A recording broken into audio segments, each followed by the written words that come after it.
Pourquoi les Miss rencontrent un tel succès? Je pense que c'est devenu un phénomène de société. Ça existe depuis 1920. Ça a traversé beaucoup de modes, de tempêtes même.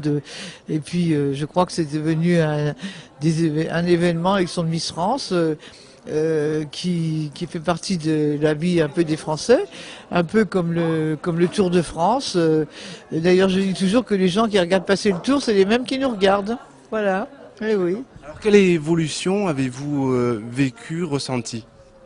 Bon, l'évolution, vous savez, elle ne change pas tellement, sauf qu'on est dans une société qui change par contre.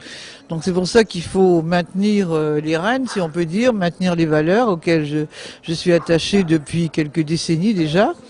Donc c'est vrai que les jeunes filles sont quelquefois entraînées dans une société qui ne facilite pas toujours les choses.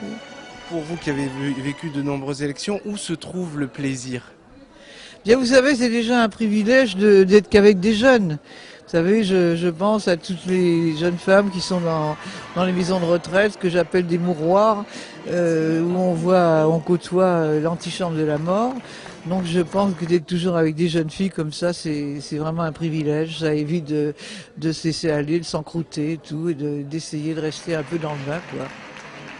Le plaisir de la découverte aussi à chaque élection pour vous? Bien sûr, là ce soir je suis à Nîmes, une ville magnifique. J'ai été reçu à la mairie, j'ai reçu une magnifique médaille de la ville de Nîmes. C'est toujours un honneur et pour moi c'est toujours un plaisir. D'abord j'aime la France, j'aime son terroir, son folklore, ses traditions. Il y a que là que je me plais et je me lasse pas de chaque fois de sillonner ces routes et de découvrir toujours ces petits villages et tout ce qu'il y a dedans. Enfin moi je me lasse pas du tout, jamais.